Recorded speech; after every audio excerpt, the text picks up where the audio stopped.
الحمد لله رب العالمين، إله الأولين وإله الآخرين ورب الخلائق أجمعين. سبحانه سبحانه، له مقاليد السماوات والأرض، بيده القبض والبسط، وبيده الرفع والخفض، وهو على كل شيء قدير. وأشهد أن لا إله إلا الله وحده لا شريك له، وأشهد أن سيدنا محمدًا عبده ورسوله، جعله ربنا عز وجل أسوة حسنة وقدوة طيبة. قال الله عز وجل عنه كما سمعتم: لقد كان لكم في رسول الله أسوة حسنة. لقد كان لكم في رسول الله أسوة حسنة لمن كان يرجو الله واليوم الآخر. فهو الأسوة وهو القدوة في كل شيء. هو الأسوة والقدوة في كل خلق دلنا عليه. ولم لا؟ وقد قال نبينا صلى الله عليه وسلم: إنما بعثت لأتمم مكارم الأخلاق. من أهم الأخلاق التي بعث نبينا صلى الله عليه وسلم من أجل إتمامها وكمالها حسن العشرة. كيف كان حسن العشرة في حياة النبي صلى الله عليه وسلم؟ فهو الأسوة والقدوة في كل شيء. كيف كان صلى الله عليه وسلم يتعايش مع الناس؟ كيف كان يحسن العشرة للزوجات؟ كيف كان يحسن العشرة للأهل والأقارب؟ كيف كان يحسن العشرة للجيران؟ كيف كان يتعامل مع الأصحاب؟ كيف كان يتعامل صلى الله عليه وسلم مع الأجير؟ لا بد وأن تتعلم منه كل ذلك لتعيش على إثره وعلى قدوته وأسوته، حتى لا تحرم من شفاعته في يوم القيامة. فمن حرم الشفاعة فهو المحروم بحق. تربت يداي إذا حرمتك شافعا، ومنعت حوضك أيها السقاء. يا أيها المكتوب في أعماقنا أنت الكتاب وكلنا قراء. إيه يا ابن عبد الله، ما بلغ الهوى منك الذي يرجو ولا الشعراء. كم غادر الشعراء من نظم، وكم راحوا على طرق البيان وجاءوا. وتظل في كل القلوب محمدا، الصمت فيكم والكلام سواء. صلني فوا فقري إذا لم ترضى عن وصلي، وترضى القبة الخضراء. وإذا قريش لم تسعك بيوتها، فالشعب قلبي والفدا الأحشاء. يا أم معبد ليت قلبي خيمة لتدوسه بنعالها النزلاء. صل عليه. كيف كان يتعامل النبي صلى الله عليه وسلم بحسن العشرة؟ يتعامل المصطفى صلى الله عليه وسلم بحسن العشرة ابتداء من بيته، من زوجاته رضي الله عنهم وأرضاهم، ليعلمك أيها المسلم كيف تتعامل مع زوجتك بحسن العشرة. الكثير منا يا سادة ينظر إلى القيمة المفتقدة في الزجاجة، ولا ينظر إلى القيمة الممتلئة والجزء الممتلئ فيها. لا، نبيك صلى الله عليه وسلم يعلمك أن تنظر إلى الجزء الممتلئ. يقول لك نبيك صلى الله عليه وسلم: لا يفرق مؤمن مؤمنة، ومعنى لا يفرق أي لا يبغض. لا يفرق مؤمن مؤمنة إن رضي منها خلق أو إن أساءه منها خلق رضي منها خلقا آخر. فهذا ما يجب أن تتعامل به مع زوجاتك أو مع زوجتك كما كان النبي يتعامل مع زوجاته. نبيك صلى الله عليه وسلم كان يثني عليهن حينما يقول في عائشة رضي الله عنها وأرضاها: كمل من الرجال كثير ولم يكمل من النساء إلا آسية بنت مزاحم ومريم ابنة عمران. ثم يتحدث النبي صلى الله عليه وسلم على عائشة ويقول: وفضل عائشة على النساء كفضل الثريد على سائر الطعام. يبقى النبي عليه الصلاة والسلام يعلمنا أن نحسن العشرة مع الزوجات بأن نكرمهن وأن نقف معهن مع قول الله: وعاشروهن بالمعروف. وعلى المرأة كذلك أن تحسن العشرة لزوجها. كيف تحسن؟ أن تدبر أمور بيته، وأن تدبر له ماله، وأن تربي له ولده. وقف رجل وهو يزوج ابنته لينصحها فقال لها: يا ابنتي دبري البيت وكوني زوجة تحسن العشرة للزوج الأمين، واحذري الإسراف في العيش، فما اتخذ الإسراف غير الغافلين. أدبي الطفل فيغدو رجلا وطنيا صادق الوعد أمين، إن دعته أوطانه هب لها، يدفع الخطب بعزم لا يلين.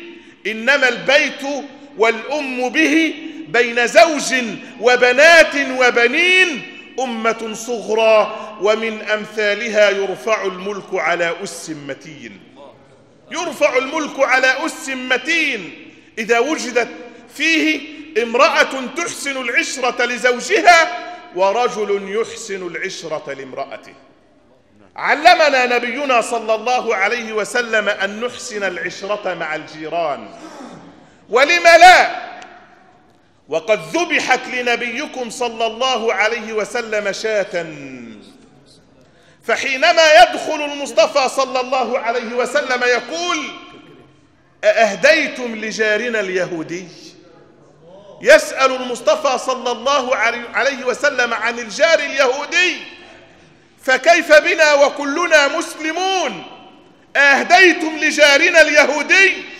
فتتعجب عائشة رضي الله عنها وأرضاها وتقول: يا رسول الله، تسأل عن جار يهودي؟ فيقول النبي صلى الله عليه وسلم: لا زال جبريل يوصيني بالجار حتى ظننت أنه سيورثه. لا زال جبريل يوصيني بالجار حتى ظننت أنه سيورثه. أحسن العشرة لجارك لتدخل السعادة على قلبه حتى يدخل الله عز وجل السعادة على قبرك يوم القيامة. كيف ذلك؟ نبيك صلى الله عليه وسلم يقول: 4 من السعادة: الجار الصالح، والمرأة الصالحة، والمركب الهنيء، والبيت الواسع. الجار الصالح سبب من أسباب سعادة المرء في الدنيا. إذا أسعدت جارك في الدنيا أسعدك الله به يوم القيامة. كيف ذلك؟ نبيك صلى الله عليه وسلم يقول: ما من ميت يموت فيشهد له 3 من جيرانه الأدنيين أي الأقربين منه أنه كان صالحا إلا قال الله: قبلت شهادتكم فيه وغفرت له ما لا تعلمون. قبلت شهادتكم فيه وغفرت له ما لا تعلمون. لا تكن سببا من أسباب إدخال الشقاء على جارك. فكثير من الجيران وكثير من الناس يبيعون بيوتهم من أجل جيرانهم، بل يبيعونها بثمن بخس زهيد لذلك وقف الشاعر الذي باع بيته بثمن بخس زهيد ولامه الناس، وقف قائلا: يلومونني أم بالرخص بعت منزلي، ولم يعلموا أن جارا هناك ينغص، فقلت لهم كفوا الملامة إنما بجيرانها تغلو البيوت وترخص.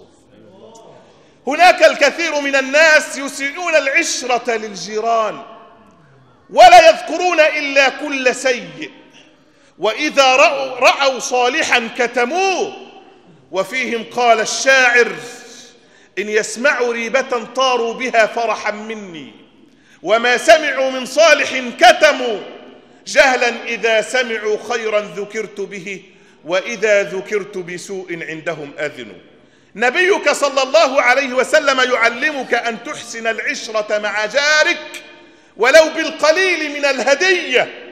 سيدنا أبو ذر رضي الله عنه وأرضاه يقول: أوصاني خليلي قائلا: يا أبا ذر، إذا طبخت مرقة فأكثر من مائها وتعهد جيرانك. قال له: ما تيجي تطبخ حتة لحمة كده زود المرقة بتاعتها، ما قالوش اديله حتة لحمة، لا، على قدك أيا كان الذي تعطيه لجارك. يا أبا ذر، إذا طبخت مرقة فأكثر من مائها وتعاهد جيرانك. تعاهدهم بالهدية، تعاهدهم بالعطية، كما أخبر النبي صلى الله عليه وسلم: إذا كان جارك قد أساء إليك فسامحه أنت، واعف عنه أنت، وتعامل معه بالحسنى، وتعامل معه بقبول العذر منه. كن قابل العذر واغفر ذلة الناس، ولا تطع يا لبيبا أمر وسواس، فالله يكره جبارا يشاركه، ويكره الله عبدا قلبه قاسي. هلا تذكرت يوما أنت مدركه؟ يوم الوداع شديد البطش والكاس، يوم الوداع شديد البطش والكاس، ويوم وضعك في القبر المخيف وقد ردوا التراب عليك بأيديهم وبالفاس، ويوم يخرجنا والأرض هائجة والشمس مشرقة تدنو من الراس، يفر كل امرئ من أهله فرقا. هل أنت ذاكر هذا اليوم أم ناسي؟ سيرسل الله أملاكا منادية: هيا تعالوا إلى رب مطعم كاسي، هيا تعالوا إلى فوز ومغفرة، هيا تعالوا إلى فوز وإيناس. أين الذين على الرحمن أجرهم فلا يقوم سوى العافي عن الناس؟ هو الذي يقوم بعفوه عن الناس في الدنيا يعفو الله سبحانه وتعالى عنه. يعلمنا نبينا صلى الله عليه وسلم أن نحسن العشرة مع الأصحاب. ربك سبحانه وتعالى وجه نبيك صلى الله عليه وسلم أن يحسن العشرة مع أصحابه، فهل أنت تحسن العشرة مع أصحابك كما كان النبي؟ قال الله: فبما رحمة من الله لنت لهم ولو كنت فظا غليظ القلب لانفضوا من حولك. نبيك صلى الله عليه وسلم يحب من الرجل أن يكون محسنا لعشرته. في ذات يوم يستأذن رجل على النبي صلى الله عليه وسلم، فيقول النبي صلى الله عليه وسلم: بئس أخو العشيرة. يتأذى منه ويبغضه المصطفى صلى الله عليه وسلم. ثم يدخل هذا الرجل إلى بيت النبي فيفرش له النبي رداءه، فتتعجب عائشة رضي الله عنها وأرضاها، رأت شيئا لم تراه في خلق النبي من قبل. رجل يطرق الباب فيقول النبي: بئس أخو العشيرة، وحينما يدنو من النبي صلى الله عليه وسلم يبسط له النبي وجهه ويبسط له رداءه. قالت: يا رسول الله، لقد رأيت أمرا ما رأيته من قبل. قال: يا عائشة، أعهدتيني فحاشا؟ أبدا والله، إن من شر الناس منزلة يوم القيامة، أو إن أشر الناس منزلة يوم القيامة من يتقى لفحشه. يبقى داخل كده الناس تعظمه عشان خايفة منه ما يشتكيهاش، ما يشتكيهاش، ما يشتمهاش. سيدنا النبي عليه الصلاة والسلام قال: إن من أشر الناس منزلة يوم القيامة من يتقيه الناس لفحشه.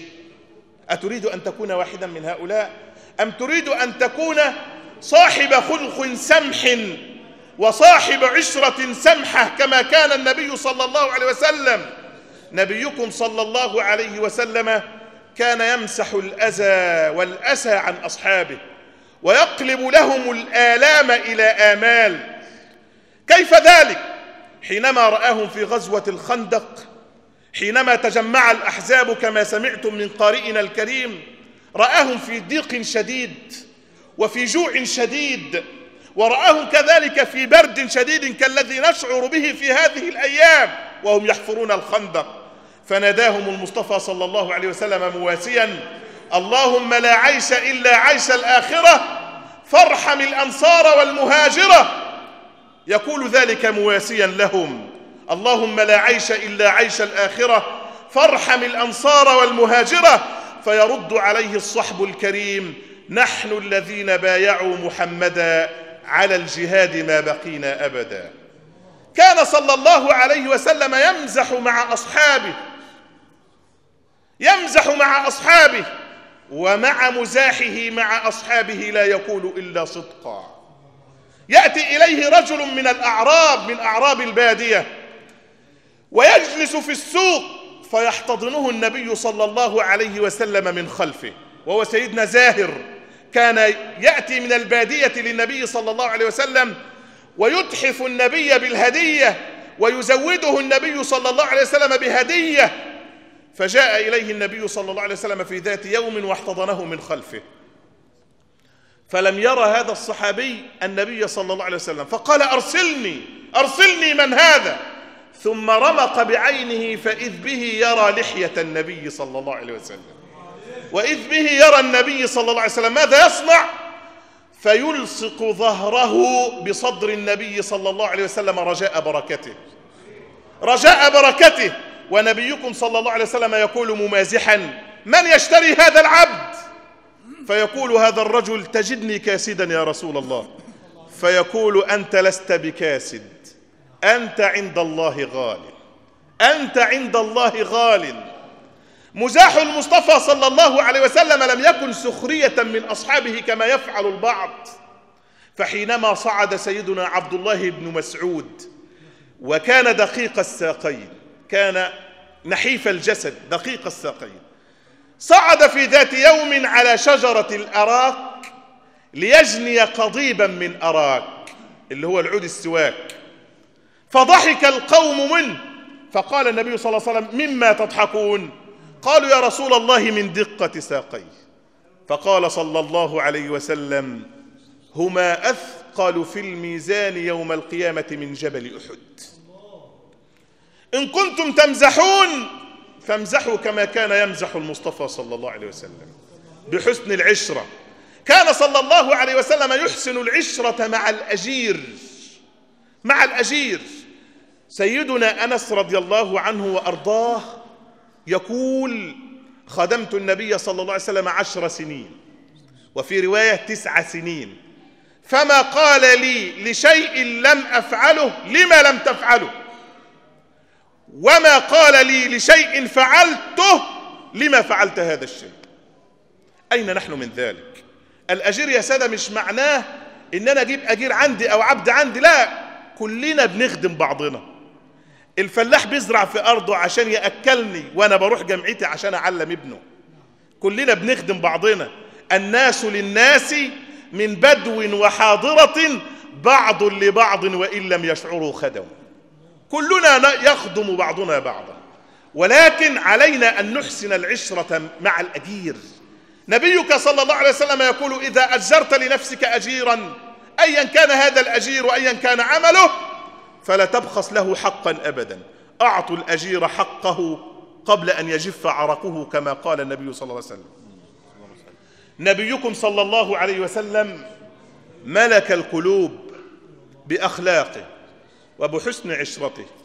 إن كان هناك أناس قد ملكوا رقابا، فنبيك صلى الله عليه وسلم ملك قلوبا بحسن عشرته وبحسن أخلاقه. ملك القلوب. وهناك فرق كبير بين من يملك رقبة ومن يملك قلبا. شتان بين المالكين رقابا، شتان بين المالكين نصابا، ملك القلوب ويملكون رقابا، وملكت من هذا الغرام قليله فاستفتح بقليله الأبواب. قلبي وعقلي والقوافي منذ أن حفظتها تتصيد الأحباب، قلبي وعقلي والقوافي منذ أن حفظتها تتصيد الأحباب. قرأت على يده الشعوب ولم تزل في كل سطر يشرح الآداب. في غاره الجبلي لم يك خاليا، كان المدى يتعلم الإعراب. من قم فأنذر لم يدثر عينه نوم ودثر عاريا ومصابا. حاف وما من حبة في مكة لم يحتمل منها دما وعذابا. الأسودان على خريطة فقره يتوزعان مآذنا وقبابا. نعم الإدام الخل حين محاصر في الشعب يفتح للجياع شعابا. ما كان عداس ليؤمن قلبه لولا أن رآه السكر العنابا. سبحان من أسرى به ليلا ومن أدناه من قوس الجلالة قابا. وارتد من أعلى ليخصف نعله ويطاعم الأصحاب. سبحان من أسرى به ليلا ومن أدناه من قوس الجلالة قابا. وارتد من أعلى ليخصف نعله ويطاعم الفقراء والأصحاب. يا ليتني أحد أوني فوقه حجر يحب وحبة تتصابى. بالغت في هذا الدنو ولم ولا كعبا بلغت ولا بلغت كعابا. بالغت في هذا الدنو ولم ولا كعبا بلغت ولا بلغت كعابا. ما استطعت أن أصف النبي صلى الله عليه وسلم في أخلاقه. الواجب عليكم يا سادة أن تتخلقوا بأخلاق نبيكم صلى الله عليه وسلم، وأن تحسنوا العشرة مع زوجاتكم، وأن تحسنوا العشرة مع أصحابكم ومع جيرانكم، لتحظوا بشرف صحبة المصطفى صلى الله عليه وسلم. لا أطيل على حضراتكم، أقول قولي هذا وأستغفر الله العلي العظيم لي ولكم.